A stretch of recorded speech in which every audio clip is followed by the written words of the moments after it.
Bonjour, j'ai le plaisir d'être avec Christophe Bourgois-Costantini.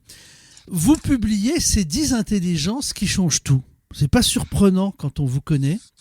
Vous avez publié vraiment des ouvrages qui ont été des références dans le domaine de l'intelligence, de l'auto-coaching, notamment Devenez 10 fois plus intelligent, ça a été un vrai succès. Et puis là, il y a le nouveau, donc ces 10 intelligences qui changent tout. Avant de parler, on apprend qu'il y a 10 intelligences. Mais on le savait peut-être intuitivement. On va revenir aussi là-dessus. Mais d'abord, la première question, elle est très basique, hein, Christophe. Qu'est-ce que l'intelligence ? Parce que finalement, quand on entend des gens parler, vous avez des personnes qui parlent et disent « Ah, regarde, mon fils, il est très intelligent, il a fait des grandes études. » Puis vous entendez d'autres personnes qui disent bah, « Il est très intelligent, il s'est débrouillé tout seul parce qu'il n'a pas fait d'études. » Et on met l'intelligence, on la confond parfois avec la culture générale, avec le fait d'apprendre bêtement et avoir un bac plus 6, avec le fait d'être débrouillard. On mélange un peu tout. La réponse, vous l'avez dans la question, c'est-à-dire qu'en fait, quand je fais des conférences, par exemple, en entreprise, c'est toujours la première question que je pose. Je dis, c'est quoi pour vous l'intelligence ? Et j'ai autant de réponses différentes que d'individus. En fait, l'intelligence, on peut pas la classer. Moi, j'ai fait maths sup, maths spé. On pourrait penser que je suis intelligent, mais mon premier stage, je l'ai fait chez un paysan. Et un jour, je le vois à 11h du soir, alors qu'on joue aux cartes, se lever en disant, faut que je te laisse. Je dis, mais tu vas où, là? Il dit, je vais semer. Je dis, mais pourquoi il est 11h, ça pourrait se faire demain. Il dit, non, c'est la pleine lune ascendante. Je dis, mais et alors? Il dit, je vais avoir 15% de rendement en plus. Il me dit, on t'a pas appris ça à l'agro? À l'agro, on m'avait appris plein de trucs passionnants, mais on m'avait pas appris ça. On m'avait pas appris tout le temps le vif, le vécu, le vivant. Et probablement que ce paysan, s'il avait fait un test du QI, il aurait été complètement dans les choux. Donc en fait, l'intelligence, ça ne veut rien dire. C'est une idée très cartésienne, en fait. J'aime pas beaucoup Descartes, qui d'abord a tendance à mettre les gens dans des cases, et puis surtout qui a vraiment encensé une intelligence mathématique et qui a fait les dégâts que l'on connaît après, parce qu'après, elle s'est transformée en performance et en culte de la performance. Et puis bien plus tard, maintenant, comme on le voit, avec l'IA. Donc oui, il y a différentes formes d'intelligence. On est venu au monde avec ça, les chercheurs sont catégoriques là-dessus. Et puis il n'y a qu'à se souvenir de lorsque nous étions Homo sapiens sapiens. Il y a pas si vieux que ça, il y a quelques milliers d'années, on se trimballait par groupe de 60, c'était la collaboration maximum, c'est le fameux nombre mythique de l'anthropologue Dunbar. Il y avait un chef, c'était organisé, on savait quelle plante ou pas manger, donc on avait une intelligence de la nature, bien évidemment. On avait une intelligence kinesthésique, on savait marcher, on savait se battre, on savait tailler des objets, on avait une intelligence de l'écoute, surtout, c'est notre première intelligence, l'écoute, puisqu'on écoutait pour pas se faire manger, on écoutait les tam-tams voisins, etc. On avait l'intelligence spirituelle, on s'en remettait à des dieux, on faisait des sacrifices. Donc on avait donc cette intelligence relationnelle. Donc vous voyez, en fait, on avait un bagage, et de quel droit l'aurait-on perdu ? Tout simplement parce que l'école nous met dans un moule. Et en fait, juste pour après, je vous laisse la parole, c'est que, vous voyez, je suis passionné. Les intelligences dont je parle, sur les 10, il y en a qu'une qui est quantitative. C'est celle de la logique et des maths. Tout le reste, elles ne sont pas mesurables. Comment je peux mesurer, moi, le rythme et le son ? Est-ce que Yannick, il est meilleur que moi dans le rythme et le son ? Je sais pas. Mais en fait, le problème, c'est que pour aller bien dans mon métier de coach, je vois tous les jours, que ce soit avec les champions, les politiques dont je m'occupe, la vérité, c'est qu'il faut s'accrocher à des intelligences, des aptitudes, des math skills qui sont uniquement qualitatives et non quantitatives. Alors, je vais vous poser une question. Alors voilà, je pense à cela en vous écoutant. Je fais un peu référence à l'actualité. Le gouvernement nous met des kits de survie, etc. Imaginons que pendant 15 jours, allez, je mets 15 jours, il y ait une coupure générale d'Internet, d'électricité, les distributeurs automatiques de billets ne fonctionnent plus, les cartes bancaires ne fonctionnent plus. Et on retrouve votre voisin 15 jours plus tard, dans votre pâté de maison. Vous en aurez qui souffriront, qui auront perdu 5 kilos, qui seront en larmes, d'autres, peu importe, qui seront partis, d'autres. Puis vous aurez un voisin qui aura été bien organisé, il n'aura pas perdu un seul gramme, il sera bien portant, il aura gardé un tissu social et se sera bien débrouillé. Réponse 1, est-ce un trouillard qui se sera préparé un peu trop à l'avance, un super trouillard? Réponse 2, est-ce un complotiste qui aura trop vu de vidéos qui se sera préparé? Ou réponse 3, est-ce finalement quelqu'un d'intelligent? Non, en fait, vous venez de donner une des définitions de l'intelligence pour moi, c'est l'adaptabilité. En France, on est dans des termes très courts, l'adaptation. Mais l'adaptation, c'est un instant. Voilà, là, je m'adapte à votre créneau horaire. Mais en fait, c'est pas bien ça, parce qu'une fois quand je vais raccrocher, on pourrait se dire, je vais passer à autre chose ou je vais vaguer à d'autres occupations. Mais l'adaptabilité, ça demande un effort supplémentaire parce qu'il faut être tout le temps sur le qui-vive. Alors oui, c'est fatigant. Ah oui, c'est pas facile pour ceux qui touchent une touche sur leur téléphone, sur l'ordinateur. Mais c'est la clé de tout. Donc la personne dont vous me parlez pendant la Covid, elle a su s'adapter, mais en étant dans un état permanent d'adaptabilité. Et en fait, il faut être curieux de soi-même. Voilà, on a encore un proverbe à la con, pardonnez-moi l'expression, en France, c'est la curiosité est un vilain défaut, mais pas du tout. La curiosité de soi-même et des autres, c'est une magnifique qualité. C'est aussi un trait d'intelligence. C'est dans l'intelligence relationnelle. Mais avant d'être curieux de l'autre, il faut avant tout être curieux de soi-même. La première des intelligences, c'est de savoir qui je suis. Et la première question, si vos auditeurs m'écoutent, là, ils vous diront, je leur pose la question, c'est qui pour chacun d'entre vous la personne la plus importante au monde ? La plupart de mes coachés vont répondre, ma femme, mon fils, mes enfants, mon chien, ma maîtresse. Non. Pour chacun d'entre nous, la personne la plus importante au monde, c'est chacun d'entre nous. Si je vais bien, tout le monde ira bien. Et ce que je trouve affolant, mais vraiment affolant, c'est que la probabilité qu'on soit là sur Terre, c'est-à-dire d'avoir échappé aux mammouths, aux guerres, aux enfants cachés, à la peste, au choléra, elle est juste exceptionnelle, quoi. Au milieu de ces milliards de spermatozoïdes et d'ovules, on est là et bien là, mais les gens ne font pas l'effort de comprendre pourquoi ils sont là. Quel est leur chemin de vie ? Et c'est ça mon boulot. Oui, mais alors, pour s'adapter, pour comprendre soi-même, pour comprendre les autres, pour comprendre l'histoire, l'évolution du monde, il faut poser des questions. Il faut s'interroger, s'ouvrir à l'autre, aller dans des chemins qui sont parfois interdits, être intelligent, revenir, faire marche arrière. Mais aujourd'hui, dans notre société, si on n'est pas dans la norme, on vous traite de complotiste ou que sais-je d'autre. Oui, mais ça, si vous voulez, c'est la systémique ou j'appelle ça la même T. Tout le monde se ressemble. Mais en fait, il y a une étude là qui m'a passionné récente, qui est sortie aux États-Unis, où il distingue le monde en grosso modo en deux types alors, vous savez, il y a toujours eu des tests d'analyse comportementale des gens, comme le MBTI, la Processcom. Moi, je suis un spécialiste des énéagrammes, mais cette étude m'a passionné. Pourquoi ? Parce qu'elle dit d'un côté qu'il y a 80% des gens de cette planète sont, si vous voulez, ce qu'on appelle des séquentiels. Pour eux, une séquence, elle doit être logique. L'appartenance à une caste, à une case, elle est logique. Je dois être augmenté, je dois gravir des échelons, etc., etc. Je m'assois même parfois sur la loi. Ça, c'est 80% de la planète. Et vous avez 20% qu'on appelle les arborescents. Les arborescents, ce sont des gens qui ont besoin de manier plusieurs choses pour faire quelque chose. Donc notre cerveau, on vient au monde comme ça. Alors, l'idée, c'est de rapprocher l'arborescent du séquentiel quand il est trop arborescent et l'inverse quand il est trop séquentiel. Mais c'est beaucoup plus compliqué de faire le voyage séquentiel vers arborescent que l'inverse. Et nous souffrons de ça.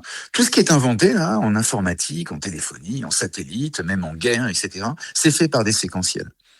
Il n'y a pas un arborescent qui fait la guerre, il n'y a pas un arborescent qui va passer des heures derrière Internet. Et moi, ce que je propose par mes livres, parce que je vous remercie d'en avoir parlé, mais j'ai aussi sorti 2 cahiers d'exercices avec des exercices très très simples. J'ai même fait un tour du monde pour ça, je les ai sélectionnés et j'ai mis plein d'exercices pour devenir arborescent en fait.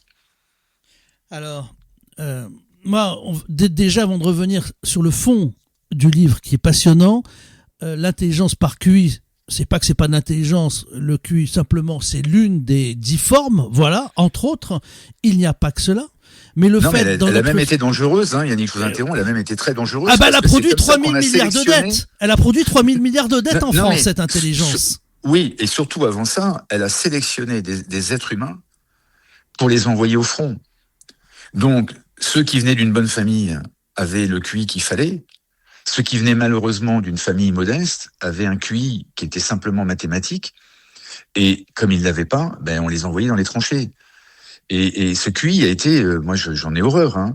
Mais effectivement, il fait un mal de dingue avec tous les soi-disant sachants qui nous gouvernent. Oui. Voilà, c'est ça. C'est pour ça que je vous ai dit, cette intelligence a produit 3000 milliards de dettes à notre pays. Oui. Non. Elle a produit le capitalisme et le communisme. Donc elle a fait je ne sais combien de millions de morts. En ce qui concerne le communisme, hein, quand même, En ce qui on concerne va le le mettre un peu communisme, plus haut quand même. Ouais. Quels sont les obstacles qui empêchent les adultes de retrouver toutes ces autres intelligences innées? Est-ce alors que, comme vous le dites, elles sont innées, donc elles sont déjà chez nous, en nous? Oui, mais c'est un cadeau incroyable de la vie. Le premier obstacle, si vous voulez, ce sont les parents, la famille. C'est l'ascension sociale. Comme il faut gagner de l'argent, il faut montrer qu'on a réussi. Donc là, je reviens sur les séquentiels.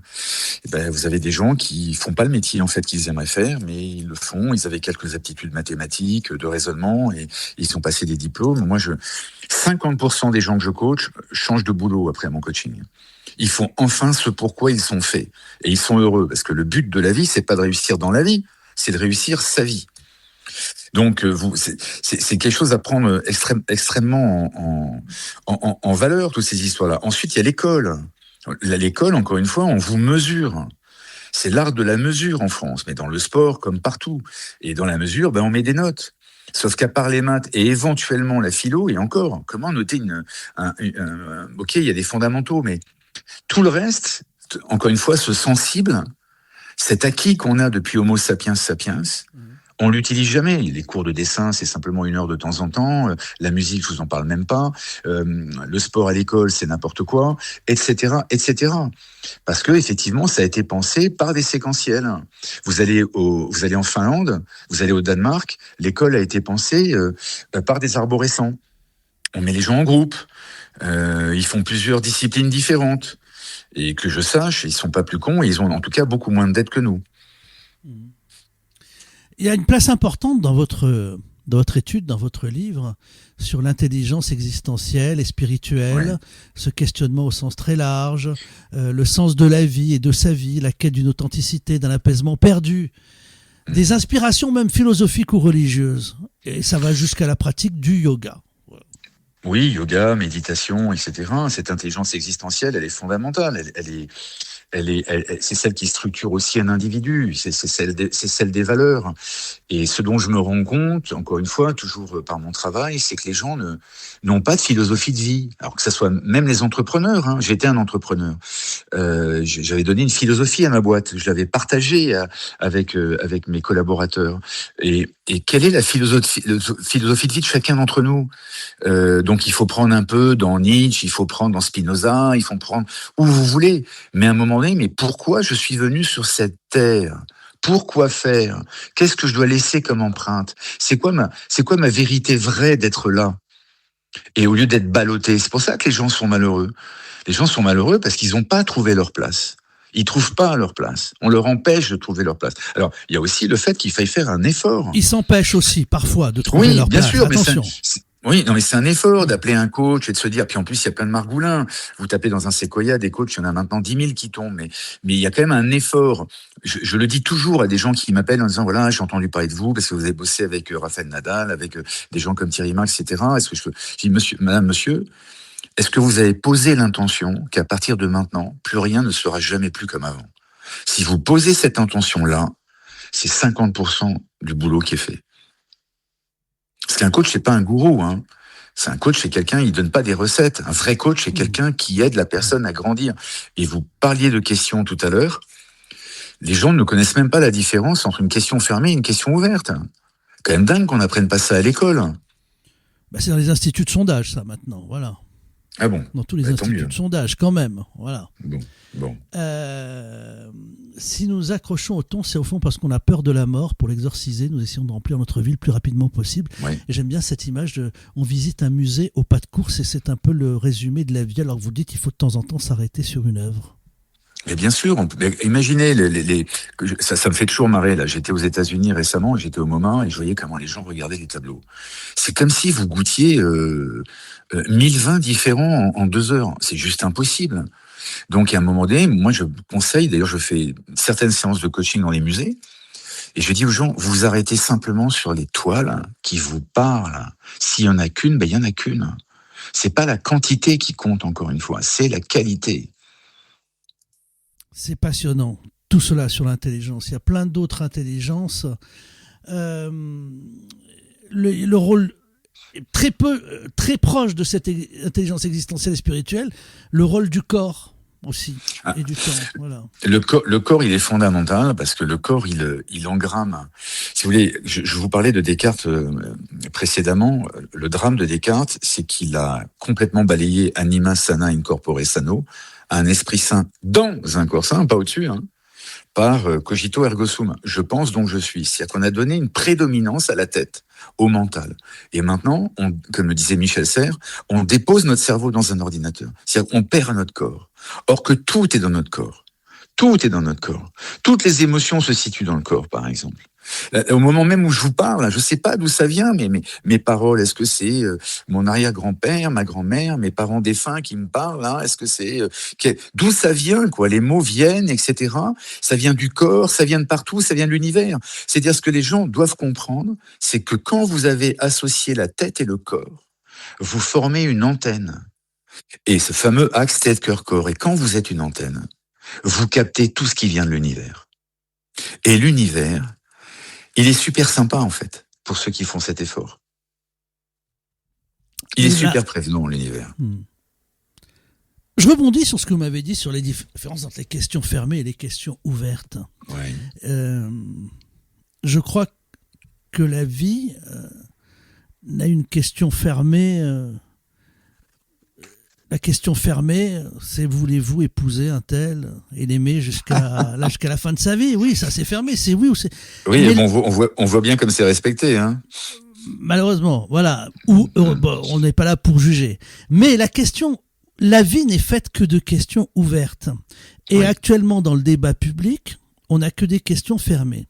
Dans l'actualité, c'est est-ce qu'un tel est méchant ou n'est pas méchant? Alors que c'est beaucoup plus complexe.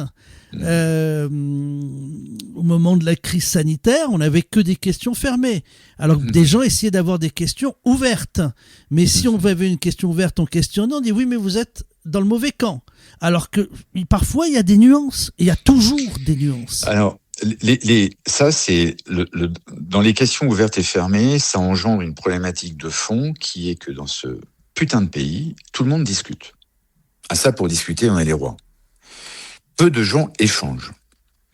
Et j'apprends, entre autres, dans un de mes bouquins, mais surtout aux gens, qu'est-ce que c'est qu'échanger? Moi, je vis avec ma fille, j'ai la garde de ma fille qui a 20 ans. Inutile de vous dire qu'elle est à l'inverse de ce que je pense politiquement et de tous les trucs. Mais avec Joséphine, nous échangeons.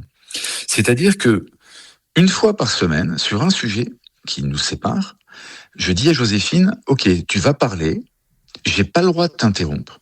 Je peux juste te poser des questions de précision. Joséphine, sachant qu'elle n'a pas d'obstacle, elle va parler, elle va parler, elle va parler. Et moi, sachant que je n'ai pas à la contrer, mon cerveau va être complètement dans la réception. Et mieux, je vais pouvoir sentir, en fait, en écoutant véritablement Joséphine, quelles sont les peurs. Quelle est la peur, par exemple, qui l'anime? Une fois qu'on a fini, on arrête. Le lendemain, c'est à mon tour, sur la même question. Joséphine n'a pas le droit de m'interrompre, elle ne peut poser que des questions de précision. Et on fait toujours comme ça, et on arrive toujours à s'entendre. Parce qu'elle sait quelles sont mes peurs, et moi je sais quelles sont ses peurs. Et c'est logique d'avoir des peurs. La peur, c'est salutaire parfois, c'est ce qui nous permet de survivre, etc. Et c'est comme ça qu'on comprend mieux l'autre. On le fait reformuler, parce que des fois, vous voyez ce que c'est dans les discussions, c'est du ping-pong. Donc l'autre veut toujours convaincre l'autre. Mais si je veux convaincre l'autre, c'est que je ne suis pas convaincu moi-même.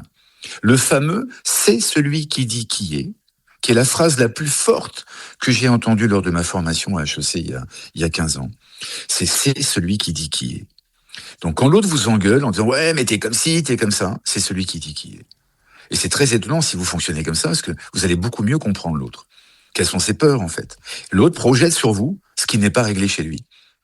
Oui, mais finalement, vous agissez un peu presque comme un mentalisme, comme un psychologue qui va essayer de comprendre pourquoi son adversaire, pourquoi son ennemi s'est comporté de cette manière. Exactement, mais moi je suis un peu... On oublie ça.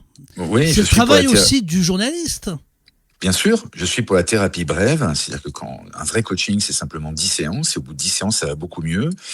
Et, euh, et dans ce cadre-là, de confidence absolue et de bienveillance, on est totalement dans ce que vous venez de dire. Oui. Parce que quand on... Je vais vous prendre un exemple précis. Par exemple, on va sortir de l'actualité. On va aller beaucoup plus loin, il y a 20 ans ou il y a 30 ans, quand il y avait des premiers attentats terroristes. Quand vous aviez une personne qui mettait une bombe aux Galeries Lafayette, on se disait ah bah c'est un terroriste, un méchant, etc. On ne le comprenait. Il ne s'agit pas de l'accepter, ni de le comprendre, ni de le soutenir. Simplement savoir quelle est son histoire. Mais on s'aperçoit que le poseur de bombes aux Galeries Lafayette, peut-être à Paris, a vu ses parents morts par une autre bombe sur un marché à Bagdad ou ailleurs. Et il a été mettre la bombe aux Galeries Lafayette en se disant c'est leur marché, à eux. Voilà. Alors, vous abordez c'est un travail de journaliste, ça. Oui, de comprendre pourquoi. Vous abordez deux notions fondamentales là. La première, c'est ce qu'on appelle le multiculturalisme, qui n'est pas assez enseigné à l'école, à savoir que dans le bassin méditerranéen, on signe un contrat autour d'une bonne bouffe et on tape dans la main, alors que du côté des Anglais, c'est time is money, c'est 1000 pages, donc même entre un Breton et un Normand, il y a des différences multiculturelles. Alors, inutile de vous dire entre un Africain du Nord ou un Anglais ou un Américain, etc. Donc déjà, les gens ont du mal à se comprendre, ne connaissent pas ça.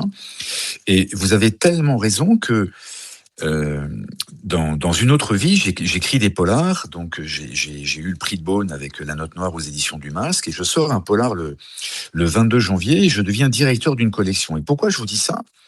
C'est parce que je suis passionné par les enquêtes criminelles, parce que quelque part, coaching et enquête criminelle, c'est assez proche. On doit trouver le coupable. On doit savoir pourquoi la personne va mal.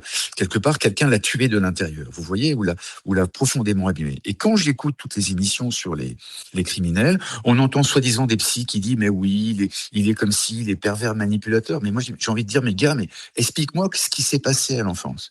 Parce que moi, je pense qu'on ne naît pas criminel. Je pense qu'on le devient en fonction des circonstances. Et donc, c'est le polar que je sors le 22 janvier, la collection que je co-dirige va énormément axer là-dessus, non pas simplement sur la personnalité déviante d'un criminel, on n'est pas là pour l'excuser. Mais ce que vous dites, c'est vrai même pour les faits d'actualité. Le traité de Versailles a entraîné la montée du nazisme. Oui, bien sûr. Adolf Hitler serait resté peintre s'il n'y avait pas eu le traité de Versailles. Exactement. Et donc il y a des facteurs comme ça, mais ce sont des facteurs Enfin, on a tous eu envie d'assassiner quelqu'un dans notre vie à un moment donné, un prof, une belle-mère, en ce qui me concerne. Mais je suis divorcé maintenant, donc je peux le dire maintenant, oui. Bon, bien sûr, on passe pas à l'acte, mais c'est compliqué la vie en ce moment. Donc les névroses se réveillent de partout. Donc à un moment donné, il faut faire cet effort c'est la vertu des contraintes, c'est le moment de mieux se connaître. Alors il y a 10 formes d'intelligence. Celle le mesurée par le QI, c'est la logico-mathématique. Ensuite, il y a le qui suis-je, l'intelligence relationnelle, l'intelligence visuelle et spatiale, l'intelligence du corps, l'intelligence du verbe, du rythme, de la nature, l'intelligence existentielle, l'intelligence du temps. Ces intelligences, bien entendu, elles se cumulent. On peut avoir 2, 3 intelligences, 4, 5... Rien que dans la cuisine, on en met 6 en action. Mais la différence, c'est de le faire sans le savoir et de le faire en le conscientisant. Non pas à l'insu de notre plein gré, comme disait l'autre, mais en le conscientisant. Si vous vous rendez compte en faisant la cuisine que vous avez une intelligence du temps incroyable, une intelligence kinesthésique parce que vous savez découper, ou une intelligence relationnelle, ou que vous avez une intelligence de la nature parce que vous savez choisir les bons produits, ça change tout. C'est-à-dire que vous pensez que vous êtes beaucoup mieux que ce que vous aviez imaginé jusqu'à présent. Parce que jusqu'à présent, on vous a fait croire que vous étiez au travers d'une marque, d'un numéro, d'une classe, d'un rang. Là, ce que je peux vous dire, vous savez, je sais pas si vous alliez en parler, mais Rafael Nadal, ce que j'ai découvert avec lui, et il était sur le cul, c'est quand je lui ai dit, mais dis donc, tu as une intelligence du rythme et de la musique incroyable. Parce qu'en fait, Rafa, il regarde pas la balle. Et je coach de temps en temps des champions de tennis et je leur fais non pas reprendre à zéro, mais eux, on leur dit toujours, non, regarde la balle, regarde la balle, regarde la balle. Mais regarder la balle, c'est 170 degrés de précision. pour être dans ce monde. Écoutez la balle, c'est 360 degrés de précision. Plus du double. Donc, en fait, pour s'intégrer dans cet univers, pour s'intégrer professionnellement, personnellement, etc., autant utiliser nos atouts. Et nos atouts, entre autres, ce sont les oreilles. L'écoute, le rythme, la musique. Ne dit-on pas, nous sommes en accordance, nous sommes sur la même longueur d'onde. Tout passe par la musique. Vous savez pourquoi on chante des berceuses pour endormir les enfants, Yannick ? Eh ben, je vais l'apprendre. Quand on était Homo sapiens sapiens, l'univers était dangereux, vous êtes d'accord ? Et on était des nomades. Mmh. Et on se réfugiait le soir dans des grottes. Encore une fois, c'est pas vieux, quelques milliers d'années. Et devant la grotte, on mettait un guetteur. Et ce guetteur avait pour mission de chanter toute la nuit pour éloigner le danger. Pendant qu'il chantait, je pouvais dormir. En dormant, ça, avec la conjugaison du fait qu'on avait inventé le feu, donc on pouvait maintenant, notre énergie qui avant se concentrait pour digérer de la viande rouge, pouvait maintenant monter vers le cerveau, on a développé notre cortex préfrontal et c'est comme ça qu'on est devenus des êtres multi-intelligents. Et cet héritage-là, il existe toujours.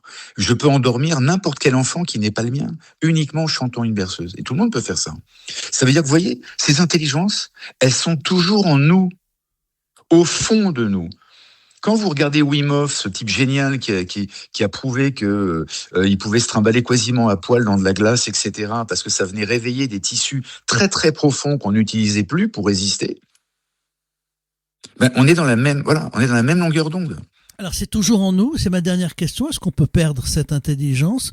Elle peut s'enfuir par exemple quand on est jeune, certains les plus anciens ont fait leur service militaire, on a appris à se débrouiller avec des cartes et une boussole dans une forêt, il y a des navigateurs, on a appris avec son compas à repérer les vents, les degrés, les latitudes, puis un jour le GPS est arrivé.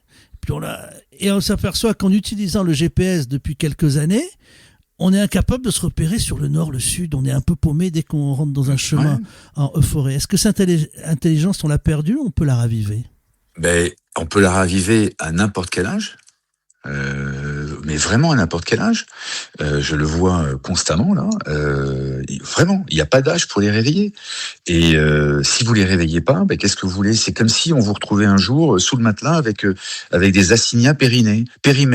Vous avez une fortune en fait d'intelligence que vous n'avez jamais exploitée. C'est quand même ballot. Donc bien sûr, on peut les réouvrir à n'importe quel âge. C'est comme Tintin, de 7 à 77 ans, voire plus maintenant. Beaucoup plus. Mais oui, elles sont toujours vivaces, elles sont toujours en nous. Il suffit d'un rien pour les réveiller. Quand je vous dis que c'est 50% de gens qui changent de métier dans mon coaching, c'est parce elles se sont connectées à une ou deux intelligences de l'enfance. J'appelle ça les drivers de l'enfance. Parce que enfant, on avait déjà découvert ces intelligences-là. Puis on a été rattrapé par la performance, les parents, l'école, que sais-je. Merci. Christophe Bourgois-Costantini, nous avoir parlé de votre nouveau livre, Ces 10 intelligences qui changent tout.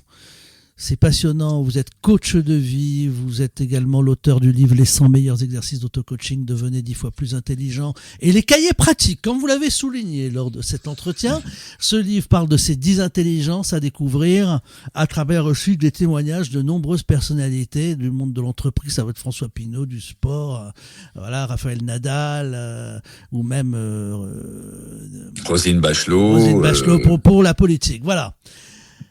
Merci Christophe Bourgois-Costantini. C'est moi qui vous remercie.